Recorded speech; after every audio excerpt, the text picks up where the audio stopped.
So I really wanted to talk to Kirsten about some misconceptions that might be out there regarding health and plant-based diets, and to help us be able to eat plant-based or to cut down our meat consumption while staying healthy. So Kirsten, can you tell us, how do we keep enough protein in our meals, in our diet, by eating plant-based? Is it possible? Oh, look, it's absolutely possible. I think we have to be aware that there are so many diets around the world that are plant-based. It's really all about ensuring that you're getting the best quality food that you can. It's not so much about having a huge quantity. When we look at protein in plant-based diets and we look at different cultures that are predominantly vegetarian, we can see in them the way that they combine food. So say in some Indian cultures where there'll be dal together with rice, or some South or Central American where there's beans and rice, or beans and corn. Some sort of Middle Eastern where they might have things like chickpeas, falafels together with their breads. So in a vegetarian plant-based diet, there's complete and incomplete proteins. Most animal protein is complete, and so you get these sort of full chains of amino acids which provide your body everything it needs for a complete protein. In a plant-based diet, you might get a few of the amino acids, but you wouldn't get the entire chain. So that's why it's important to have a full varied diet in a plant-based diet. The sources of protein can come from grains, they can come from nuts and seeds, or they can come from legumes. And so ensuring that you're getting sort of one of those three sources throughout, I usually say sort of throughout a day, two of those three sources throughout a day. Mm-hmm. And so that's ultimately what protein combining is about. And then it's also knowing, so what are some really good concentrated sources of protein that you can have? So things like quinoa, chia seeds, some buckwheat as well, and including these sort of really good sources of protein as much as you can in your daily diet as well. So just topping it up, making sure that the quality is really there. Mm-hmm. Yeah, I always find for myself, or with my children when I'm feeding them, I will have a huge amount of vegetables, and I might have some grains like a quinoa or a buckwheat or some rice, and then I also make sure that we have some beans, cannellini beans, butter beans, chickpeas. We also eat fermented soy. We don't eat tofus or have soy milk in my house because there's some research out there that you might be able to talk about that it might not be so healthy for us, but in a fermented form. And it's about, I guess, with that, with products like soy, which still these days, but they were really, really sort of overly pushed into the marketplace. And with that, there was, some lack of care in the way that they were produced. Mm-hmm. So taken away from the natural methods of soy production where things would be fermented. And, over-commercialized soy milk is everywhere, and there's a lot of different additives in soy, and in many vegetarian, vegan products out there on the marketplace. So it's looking at the list of ingredients, and if there's typically more than sort of 4 or 5 different things in there, or if it's more than just kind of soy, salt, and water, or whatever's required for that product, you need to be considering what that's actually doing to your body. With soy, a lot of the research comes down to its role as a phytoestrogen. Mm-hmm. as well. So if you're consuming a huge amount of soy, if you're really relying on that, and because soy is a complete protein, so a lot of vegetarians do rely on soy, then being aware of if you're having sort of soy milk for breakfast, you're having tofu with lunch, and you're having tempeh in your dinner, and you're really sort of including a lot of it, then what role that phytoestrogenic effect might be having in your body. Yeah, it's a real catch for a lot of people when they first start cutting out meat. I know I did it personally because it tastes good and it was easy, and vegan restaurants. That's right, and in the right way it can be healthy for you. It was just that overconsumption, and I really had to learn how to have that variety in my diet. Exactly. And for my children as well. Really, that's the key, isn't it? For anyone, any diet, it's finding whole foods that aren't the least amount of processed, and having that variety. Exactly, exactly. And so I think so much of what I do talk to people about with a plant-based diet is it's about knowledge. It's about equipping yourself with sort of information about what your body needs on a plant-based diet. So where you can run into possible deficiencies. And you know, and they do. I see a lot of deficiencies on a plant-based diet because so many people they'll decide for moral or ethical reasons that they want to take animal products out, and then they'll just eat what's left on their plate. So then they're just eating sort of salad. Or pasta. Or pasta, exactly. Yeah. Or if people decide they want to be vegetarian but not vegan, people rely very heavily on dairy as well.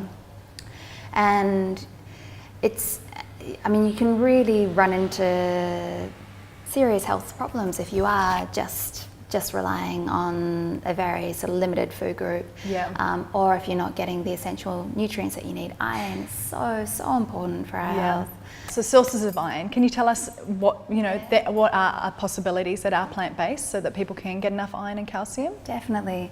So on a plant-based diet, you have a lot of the dark green leafy veggies are great sources of iron. Things like figs, molasses, also a lot of the grains that you get, especially things like brown rice, quinoa. The thing with iron though on a plant-based diet is you can definitely you can find as much as you need there, but it's the actual kind of iron that it is. So you have, when iron's from an animal source, it's called hem iron, and from a plant-based source it's called non-hem, and your body absorbs it differently. Yeah. Animal iron is a lot more readily absorbed compared to plant-based iron. And there are things as well which do promote the absorption of iron, so including vitamin C rich foods with your with iron rich foods. So say if you're having like spinach or kale side salad, you know, making sure that you squeeze lemon juice all over it. Yeah. Or including tomatoes, say, with anything that's rich in iron as well. So adding tomato sauce, having a casserole or something with a lot of tomato in there to make sure your body's absorbing as much of it as possible. And then looking at things which could be inhibiting your iron absorption as well. So making sure that you're not including sort of having caffeine around times when you're wanting to have more iron in your diet. Because it binds with the iron and then it comes out of your body. Exactly. Yeah, I think a lot of people aren't aware of this. Exactly, having a tea or coffee after meals. Yeah. And especially if you are becoming anemic as well. And then looking at ways to really boost iron in your diet. So times of more need, say with pregnancy, when your blood volume does increase, or with low immunity. There are times when it is hard and you really, really have to be hyper aware of getting enough in your diet. Yeah. And so at those times I would say to supplement as well. And, because sometimes you really do need a big dose, and especially if you've let yourself get really low, you need a lot to get back up again. Yes, which is what I found after my second birth, my second child's birth. I was really focused on the kids' health and looking after them, but as a breastfeeding mother, and I hemorrhaged in the birth, I really, and I was not sleeping. I was exhausted and my iron levels were just below, what was acceptable. So at that stage I was taking a product called Spartone, which is a natural iron supplement, which is readily absorbed, and I was taking a few of them a day, really, to boost myself back up, and really focusing on my diet and making sure I wasn't having any caffeine. Although I desperately needed it to stay away. Yeah, but there are links as well between sort of postnatal depression with anemia, and it's something that women very much need to be aware of. So I guess that's the thing. Whatever you choose to do with your diet, it's just doing it, with the knowledge, Right. and understanding about the implications it can have for your health. That's right. Well, there's no point saving animals if it's at a detriment to yourself. I think personally, we all have to start looking at ourselves at home and listening to our bodies and making choices. And I think that's where it really is important to not be judgmental on other people. Everyone really is just doing the best that they can. Exactly. But really becoming aware and getting the knowledge and then looking after yourself. Yeah. Yeah. Yeah. Absolutely. that also brings me to the concept of dairy. I think a lot of people think that when they become vegetarian or they cut out meat or they're reducing their meat consumption, that they have to have a lot of dairy to get enough calcium, because that's really what we've been fed via the media and dairy companies for a long time. What's your thoughts on dairy? And there are so many fantastic alternatives to dairy, so rather than relying so heavily on it, and to be honest, it's almost like there's something with milk and dairy products, and if you look at yogurt and ice cream, and it's so appealing to people. It's so nourishing and comforting. But rather than just getting your milk from dairy sources, there are beautiful nut milks that you can make, or grain milk, so oat milk and rice milk. Because at Orchard Street, you guys, all your milks are nut milks, aren't they? And I know I love all the hot drinks there. And I've seen often some people come in off the street that haven't realised that they're coming into an organic store, and they want, a coffee or a tea, and I hear the girls saying, "Oh no, we've only got cashew nut or almond milk," and they give it a go. And I've always seen fantastic reactions. Is that what you've experienced? Yeah. Look, I mean, people at the start, they're often a bit like, oh no, I'm not. They're very set on the way that, on habit, on routine, and what we used to, how we used to having our coffee. But typically, once they try it the first time, they'll be back for more. I mean, it's not we press almond milks, cashew, and coconut on hydraulic press juicers, using beautiful organic nuts, and they're as sort of fresh and close to the natural source as possible, and you're getting all of the vitamins and minerals from these nuts. Yeah. But likewise, like with dairy, like with anything, I mean, then you don't want to be drinking, 5 cups of almond milk a day. Yeah. It's about sort of balancing it out, so mixing it up with other nuts, mixing it up with, other seed milks, or just including as much variety as you can. That variety, and again, that coming back to the whole state, because I know I did some research into a lot of the commercial brands of nut milks out there, which they're building on the shelves now because there's more demand for it. And I went into my dad's fridge one day, bless him, I love him, vegetarian, and doing his best, and he's buying these nut milks thinking he's doing the right thing, or soy milks thinking he's doing the right thing, and I've just had to explain to him on the back, this doesn't actually have any nuts. It's got sugars, it's got preservatives, it's got flavours, and that's really disheartening for someone who's trying to do the right thing. Trying to make an effort, as with so many processed foods out there, and especially with the way that they're branded and marketed as well, that they are a healthy product, but it's not until you do look at the back. And so many of the milk varieties out there, they just include anything that they can to make it as closely resemble dairy milk as possible. That's right. And taste sweet. Exactly. Which Sweet is what and creamy people would and like. delicious. Yeah. But it comes down to reading labels in a way as well, without being sort of too hyper,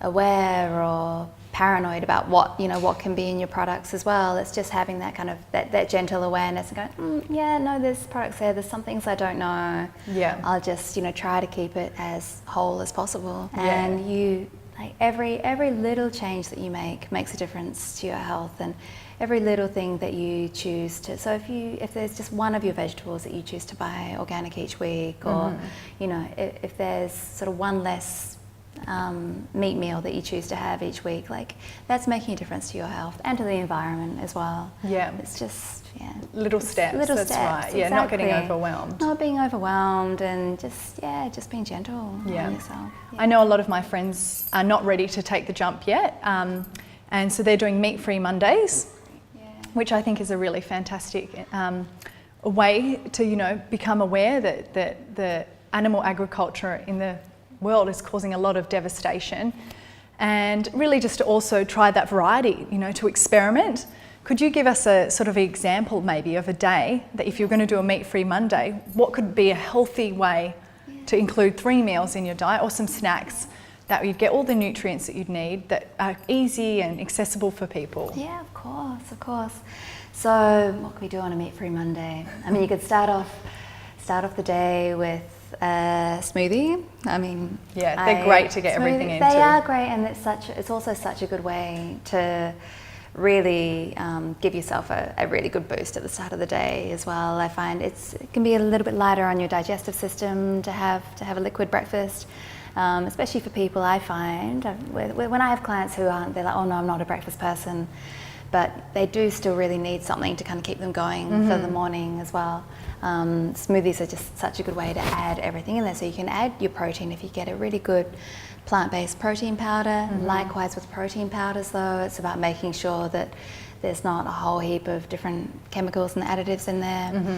You know, you can add your dark leafy greens for your sources of iron and calcium. Yeah. You can add chia seeds as well for another source of protein and omega-3s. And then you can add essential fatty acids with oils. Yeah. And You've pretty much described our smoothie that we make. That you make in the mornings. And then if you want to make it yummy with all your fruit or mangoes or whatever fruits in season. Mid-morning, I mean, you could look at having some, I mean, especially if we're trying to add a little bit of extra protein in there, you could maybe have some tahini or avocado on some toast, maybe some buckwheat bread or some sprouted bread. I know a lot of the sprouted breads out there have a lot of different grains in them. So when a bread has, and even with a multigrain bread, if it does include sort of 3 or more different grains in there, then often you're getting a complete protein with that as well. So you could have some tahini on a little bit of toast with some avocado. Maybe for lunch, a big salad. Making sure with that you're adding maybe some nut or seed sprinkle, or adding some more hummus, or you know, including some fermented veggies, so you're getting the probiotics that you need. Maybe tossing some quinoa or brown rice through it.